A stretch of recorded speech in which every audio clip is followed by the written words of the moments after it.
তব কথামৃতম তপ্ত জীবনম কবিভিড়ীরিতম কলমশাপহম শ্রবণমঙ্গলম শ্রীমদাততম ভুবি গৃণন্তি ये ভুরিদা জনা। প্রতিদিন প্রতি ঘরে শ্রী শ্রী রামকৃষ্ণ কথামৃত আমাদের প্রত্যেক দিন সকাল ৮টায় প্রাণারাম বাংলা চ্যানেলে শ্রী শ্রী রামকৃষ্ণ কথামৃতের নিয়ত পাঠ এবং আলোচনা। শ্রীযুক্ত বিজয় কৃষ্ণ গোস্বামী এবং অন্যান্য ভক্তের প্রতি শ্রীরামকৃষ্ণের যে উপদেশ, সেই খণ্ডে আমরা এখন রয়েছি। তার চতুর্থ পরিচ্ছেদে আমরা উপনীত হয়েছি। সেই চতুর্থ পরিচ্ছেদের শুরুতেও শ্রী শ্রী রামকৃষ্ণ কথামৃতের কথামৃতকার তিনি যেমন অনেক পরিচ্ছেদের শুরুতেই শ্রীমদ্ ভাগবত গীতা থেকে বা অন্যান্য শাস্ত্র গ্রন্থ থেকে শ্লোক উদ্ধৃত করেন, ঠিক তেমনটিও চতুর্থ পরিচ্ছেদেও শ্রীমদ্ ভাগবত গীতা থেকে গীতার দ্বিতীয় অধ্যায় অর্থাৎ সাংখ্যযোগ নামক অধ্যায়ের ৭০তম শ্লোকটি তিনি উদ্ধৃত করেছেন। আমরা সেটি পাঠ করার মধ্যে দিয়ে আজকের পরিচ্ছেদ শুরু করছি। আপূর্যমানম অচলম প্রতিষ্ঠম সমুদ্রমাপঃ প্রবিশন্তি যদ্বৎ তদ্বৎ কামায়ং প্রবিশন্তি সর্বে স শান্তিমাপ্নোতি ন কামমানি। আপূর্যমান চল প্রতিষ্ঠম যদ্বৎ অপঃ আপূর্যমানম অচল প্রতিষ্ঠম সমুদ্রম প্রবিশন্তি। অর্থাৎ যেমন জলরাশি পরিপূর্যমান মানে পরিপূর্ণ স্থিরভাবে অবস্থিত সাগরে প্রবেশ করে অথচ তাকে বিক্ষুব্ধ করতে পারে না, তদ্বৎ সর্বে কামা ইয়ং প্রবিশন্তি সহ শান্তিম আপনোতি কামকামী কামকামী না। তদ্বৎ তেমনি সমুদায় বাসনা রাশি যে পুরুষে প্রবেশ করে তিনি আত্যন্তিক শান্তিপ্রাপ্ত হন। বিষয়কামী পুরুষ মোক্ষরূপ সেই শান্তি লাভ করে না। বিবিধ নদ নদীর জলে পরিপূর্ণ সমুদ্র যেমন অপর জলরাশি প্রবেশ করে তাতে বিলীন হয়ে যায়, কিন্তু সাগরের প্রশান্তি তাতে বিন্দু মাত্র ক্ষুণ্ণ হয় না। অর্থাৎ সাগর তাতে বিক্ষুব্ধ বা স্ফীত হয় না। তেমনি আত্মজ্ঞানে প্রতিষ্ঠিত যে যোগীর অন্তরে বিষয় চিন্তা সকল প্রবেশ করেও কোনো প্রকার চিত্ত বিক্ষেপ ঘটাতে পারে না, তিনি আত্যন্তিক শান্তি লাভ করেন। কিন্তু যিনি বিষয় ভোগ কামনা করেন তিনি চিরশান্তির অধিকারী হতে পারেন না। এবার আমরা শ্রী শ্রীরামকৃষ্ণ কথামৃত পাঠ শুরু করছি। শ্রীরামকৃষ্ণ বিজয়ের প্রতি। আগে অত আসতে এখন আসো না কেন? বিজয় বলছেন, এখানে আসবার খুব ইচ্ছা, কিন্তু আমি স্বাধীন নই, ব্রাহ্ম সমাজের কাজ স্বীকার করেছি। শ্রীরামকৃষ্ণ: কামিনী কাঞ্চনে জীবকে বদ্ধ করে, জীবের স্বাধীনতা যায়। কামিনী থেকেই কাঞ্চনের দরকার, তার জন্য পরের দাসত্ব, স্বাধীনতা চলে যায়। তোমার মনের মতো কাজ করতে পারো না। জয়পুরে গোবিন্দজির পূজারীরা প্রথম প্রথম বিবাহ করে নাই, তখন খুব তেজস্বী ছিল। রাজা একবার ডেকে পাঠিয়েছিলেন, তারা যায় নাই, বলেছিল রাজাকে আসতে বলো। তারপর রাজা ও 5 জনে তাদের বিয়ে দিয়ে দিলেন। তখন রাজার সঙ্গে দেখা করবার জন্য আর কাহারও ডাকতে হলো না, নিজে নিজেই গিয়ে উপস্থিত। মহারাজ, আশীর্বাদ করতে এসেছি, এই নির্মাল্য এনেছি, ধারণ করুন। কাজে কাজেই আসতে হয়। আজ ঘর তুলতে হবে, আজ ছেলের অন্নপ্রাশন, আজ হাতে খড়ি, এই সব। 1200 ন্যাড়া আর 1300 নেড়ি তার সাক্ষী উদ্দাম শাড়ি। এ গল্প তো জানো। নিত্যানন্দ গোস্বামীর ছেলে বীরভদ্রের 1300 ন্যাড়া শিষ্য ছিল। তারা যখন সিদ্ধ হয়ে গেল তখন বীরভদ্রের ভয় হলো। তিনি ভাবতে লাগলেন, এরা সিদ্ধ হলো, লোককে যা বলবে তাই ফলবে, যেদিক দিয়ে যাবে সেই দিকেই ভয়, কেননা লোক না জেনে যদি অপরাধ করে তাদের অনিষ্ট হবে। এই ভেবে বীরভদ্র তাদের বললেন, তোমরা গঙ্গায় গিয়ে সন্ধ্যা আহ্নিক করে এসো। ন্যাড়াদের এত তেজ যে ধ্যান করতে করতে সমাধি হলো। কখন জোয়ার মাথার উপর দিয়ে চলে গেছে হুঁশ নাই, আবার ভাটা পড়েছে তবু ধ্যান ভাঙে না। 1300-র মধ্যে 100 বুঝেছিল বীরভদ্র কি বলবেন। গুরুর বাক্য লঙ্ঘন করতে নাই, তাই তারা সরে পড়ল, আর বীরভদ্রের সঙ্গে দেখা করলে না। বাকি 1200 দেখা করলে। বীরভদ্র বললেন, এই 1300 নেড়ি তোমাদের সেবা করবে, তোমরা এদের বিয়ে করো। ওরা বললে, যে আজ্ঞা, কিন্তু আমাদের মধ্যে 100 জন কোথায় চলে গেছে। ওই 1200-র এখন প্রত্যেকের সেবাদাসী সঙ্গে থাকতে লাগলো। তখন আর সে তেজ নাই, সে তপস্যার বল নাই। মেয়ে মানুষ সঙ্গে থাকাতে আর সে বল রইল না, কেননা সে সঙ্গে স্বাধীনতা লোপ হয়ে যায়। বিজয়ের প্রতি: তোমরা নিজে নিজে তো দেখছো, পরের কর্ম স্বীকার করে কি হয়ে রয়েছ। আর দেখো, অত পাশ করা, কত ইংরাজি পড়া পণ্ডিত মনিবের চাকরি স্বীকার করে তাদের বুটজুতার গোঁজা দুবেলা খায়। এর কারণ কেবল কামিনী। বিয়ে করে নদের হাট বসিয়ে আর হাট তোলবার জো নাই, তাই এত অপমানবোধ, অত দাসত্বের যন্ত্রণা। যদি একবার এইরূপ তীব্র বৈরাগ্য হয়ে ঈশ্বর লাভ হয়, তাহলে আর মেয়ে মানুষে আসক্তি থাকে না। ঘরে থাকলেও মেয়ে মানুষ আসক্তি থাকে না, তাদের ভয় থাকে না। যদি একটা চুম্বক পাথর খুব বড় হয় আর একটা সামান্য হয়, তাহলে লোহাটাকে কোনটা টেনে লবে? বড়টাই টেনে লবে।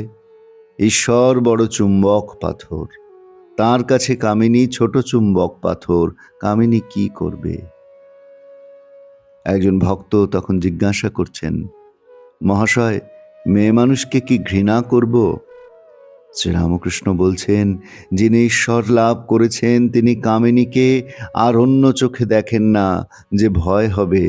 তিনি ঠিক দেখেন যে মেয়েরা মা ব্রহ্মময়ীর অংশ, আর মা বলে তাই সকলকে পূজা করেন। বিজয়ের প্রতি শ্রীরামকৃষ্ণ: তুমি মাঝে মাঝে আসবে, তোমাকে দেখতে বড় ইচ্ছা করে।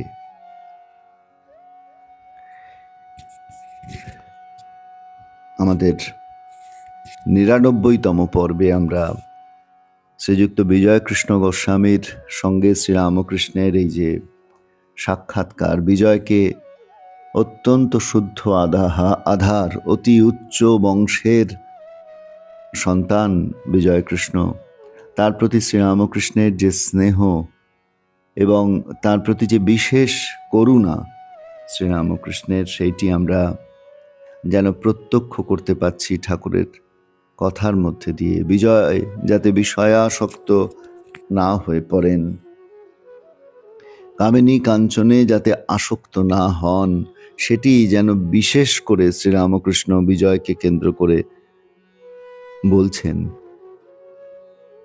বিজয় আগে খুব আসতেন, কিন্তু এখন আর আসতে পারেন না সেইভাবে। কেন না, তিনি ব্রাহ্ম সমাজের কর্ম স্বীকার করেছেন, ব্রাহ্ম সমাজের তিনি বক্তা হয়েছেন, আচার্য হয়েছেন, এবং সে কারণে বিজয় আর এখন আসতে পারেন না। ঠাকুর কিন্তু এটিকে, এই স্বাধীনতাহীনতাকে ভালোভাবে দেখছেন না। এই স্বাধীনতা, অপরের কাছে নিজের স্বাধীন ইচ্ছাকে বাধা দেওয়া, এটি যে ঈশ্বরীয় পথে বাধা হয়ে দাঁড়ায়, এর থেকেই ধীরে ধীরে আমরা আসক্তিতে জড়িয়ে পড়ি, ধীরে ধীরে আমরা কামিনী কাঞ্চনের পথে আরো বেশি এগিয়ে পড়ি। সেইটি শ্রীরামকৃষ্ণ স্মরণ করিয়ে দিচ্ছেন। একটি অপূর্ব কাহিনী বলছেন নিত্যানন্দ প্রভুর ছেলে বীরভদ্র প্রভুর কথা বলে। সেই বীরভদ্র প্রভুর যারা চেলাচেলি ছিলেন, নেড়া নেড়ি, তাদের কথা বলে তিনি বলছেন। তারপর সার কথাটি স্মরণ করিয়ে দিয়ে বলছেন, যদি একবার তীব্র বৈরাগ্য হয়ে ঈশ্বর লাভ হয়, তাহলে আর মহিলাদের প্রতি আসক্তি থাকে না, শরীরের প্রতি আসক্তি থাকে না, কিন্তু আগে ঈশ্বর লাভ হওয়া দরকার। তারপর একজন ভক্ত যে প্রশ্নটি করেছেন, সেই প্রশ্নটি যেন আমাদেরও প্রশ্ন, যে তাহলে কি মেয়ে মানুষকে ঘৃণা করব? শ্রীরামকৃষ্ণ যখন কামিনী কাঞ্চন থেকে দূরে থাকতে বলছেন, তখন যেন আমাদের মনে হচ্ছে যে বোধহয় শ্রীরামকৃষ্ণ নারীকে ঘৃণা করতে বলছেন, মহিলাদের ঘৃণা করতে বলছেন, তাদের দূরে সরিয়ে রাখতে বলছেন। এরকম একটা ধারণা অজ্ঞতার বশে আমাদের মধ্যেও কোথাও যেন উঁকি দেয়।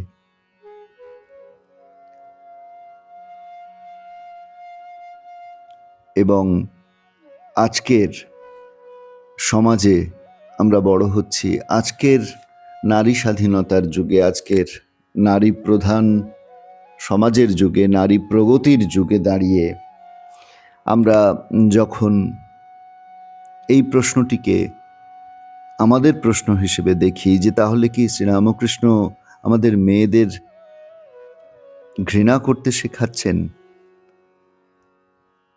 তখন আমাদের একটু গভীরে চিন্তা করা দরকার।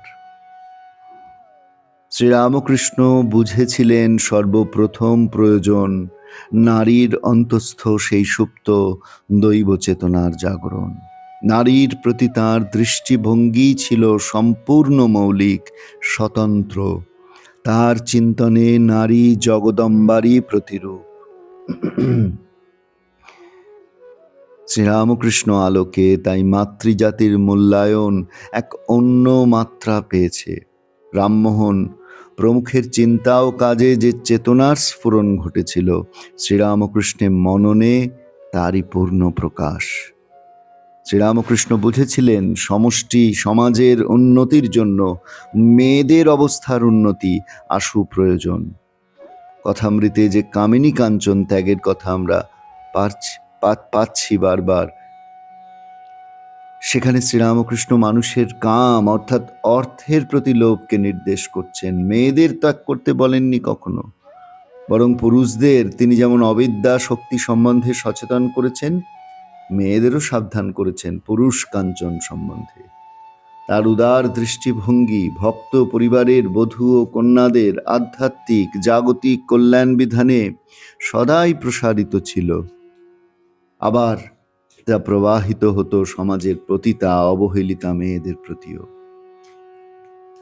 যুগের পটভূমি যদি আমরা বিচার করি, তাহলে কিন্তু এই এই এই প্লাবন সত্যি নিঃসন্দেহে বৈপ্লবিক বলে মনে হবে। যে যুগে নারী কেবল সন্তান ধারণের যন্ত্রমাত্রে পরিণত হয়েছিল, সেই নারীকে তিনি জগজ্জননীর আসনে বসিয়ে তাকে পূজা করছেন।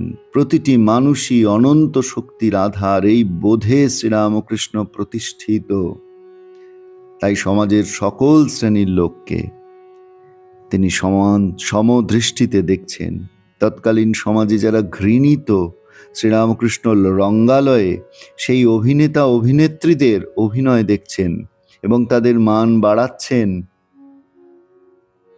নটি বিনোদিনীর কথা তো আমরা সকলে জানি। বিনোদিনী তার আত্মকথায় লিখছেন, জগৎ তাঁকে ঘৃণা করলেও তিনি এতটুকু ভীত নন, কেননা তিনি শ্রীরামকৃষ্ণের কৃপাধন্য। আবার ভগবতী দাসী, তিনিও তার কৃপা পেলেন।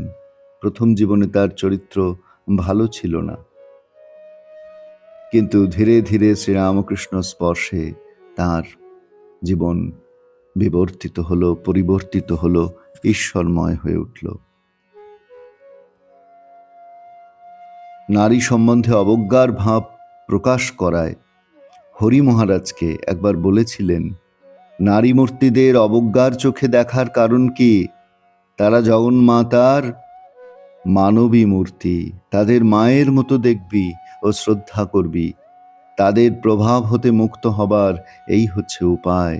তা না করে যতই তাদের অবজ্ঞা করবি, ততই তাদের ফাঁদে পড়বি।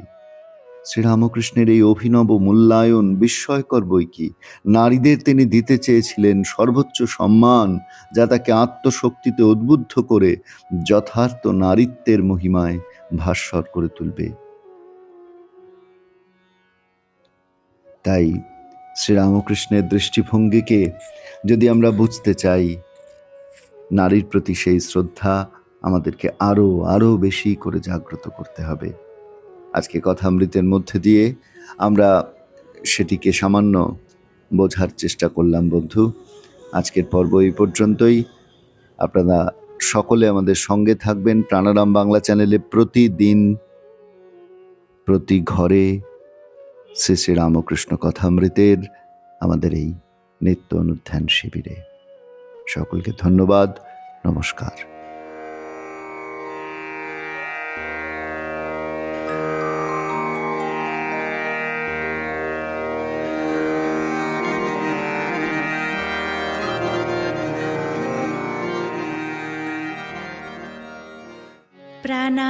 प्राणाराम प्राणाराम प्राणाराम।